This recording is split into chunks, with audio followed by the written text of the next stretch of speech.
If you're the second preferred vehicle from the customer, you're the first one they're not buying. We can see it as a threat, you can also see it as an opportunity.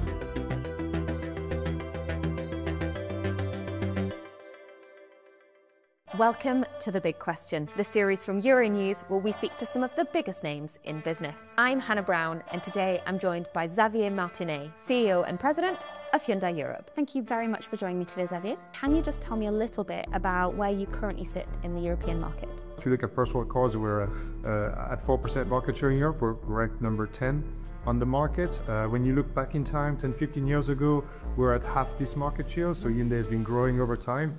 And there's a lot of challenges right now in the car industry, everywhere in the world, in Europe in particular. So we can see it as a threat. We can also see it as an opportunity to try to move the needle a little bit more in the coming years. And where do you see the real opportunities for growth for Hyundai in Europe? Europe is fundamental for us. There are some markets where we're really top 5, and some markets where we're like way behind that. The Tucson, for example, is an icon in the CSUV segment. ID.5 is also doing a great job.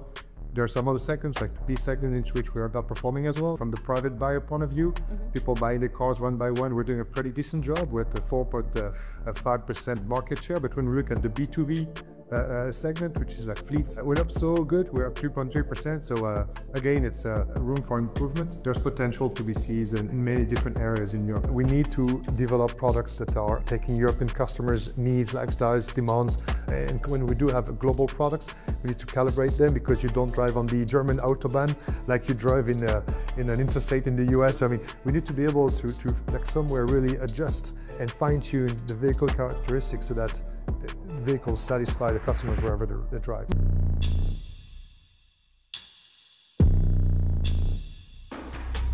You're producing battery electric, hybrid, plug-in hybrids and combustion engine cars still. What trends are you seeing among your customers? Say a quarter of our sales are coming from battery electric vehicles and plug-in hybrid.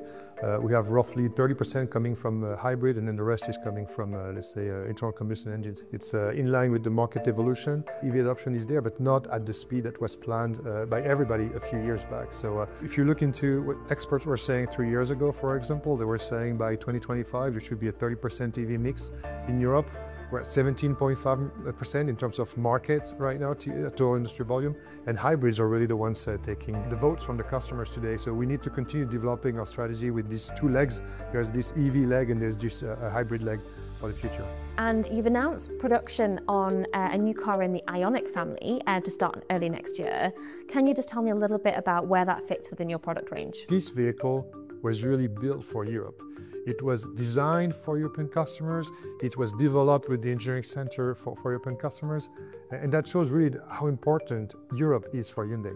I mean, it's the whole strategy that we've been launching quite some time ago. We need to cover all the segments of the market with EVs. Because right now what we see, for example, is that the EV mix is actually higher for fleet customers. Yeah. But retail buyers right now have a lower mix of EV. They still want to buy the old ones also because either they don't find the car they want or the price is too high. And this is why for us, targeting this lower part of the segment with the strong EV propositions was fundamental. And it's one of the challenges that we have with EVs is that they're more expensive than, let's say, internal combustion engine vehicles. So again, it's important that we have the right balance between, again, the specifications of the vehicle, you have the right range, you have the right charging speed, you have the right equipment in the vehicle, until a price that's compatible with purchasing power of European customers in this segment. So it's a delicate balance, and right now there's a lot of great offers on the market. So you need to generate some kind of emotion that makes people want to buy your car. I usually say that if you're the second preferred vehicle from a customer, you're the first one they're not buying. And on that note about pricing,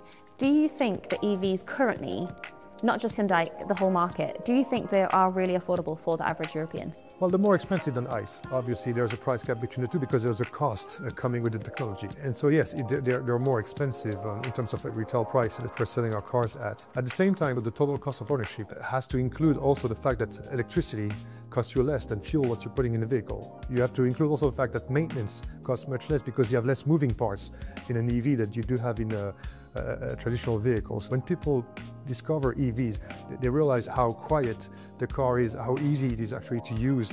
They realize that the running costs are actually much lower than what they were used to before. When people buy an EV, they rarely go back. So the vehicles that you're currently still producing in Korea, if you shifted more of that production to Europe, you'd avoid the EU import tariffs. And do you think that would really help your ability to be competitive in the market? We have two plants serving Europe. We have the one in Czech Republic, which has a capacity of 330,000 units per year.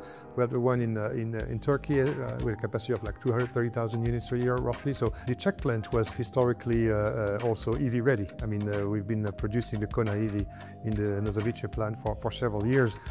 We're just investing right now to make the Turkish plant also EV ready. Last year, 79% of the vehicles were sold in the region were coming from these two plants. This year we should be around 70% because we lost the Inster coming from Korea, and the success is really much increasing the share of, let's say, production coming from Korea. But I mean, it sounds easy, like to switch production from one plant to another, but it's always more complex than that because it's a factory, but then you have the ecosystem with the suppliers all around. Never say never, but for the moment, there's no third plan for Europe on the table. The key thing is really finding the right products that are really the ones made for Europe with the right volumes, because again, you need to generate the economics that justify the investment. We've started building EVs in Europe with Kona, for example. Kona EVs are, let's say, a historical success story in Europe. Hopefully, the production version of Concept 3 will also be the next success story of EVs in Europe. Finally, talk to me about hydrogen-powered cars. And when you look at the potential of hydrogen vehicles in Europe, you're like, potential is not really present. It's true, but at the same time, we're not just developing one car. We're developing a car,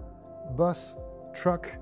And when you look at our plant in Savannah, Georgia, in the US, we're also producing our own hydrogen. So at the end of the day, you're not talking about one car, you're talking about an ecosystem. It's something that we definitely want to continue investing on. EVs are one great way to electrify the car park.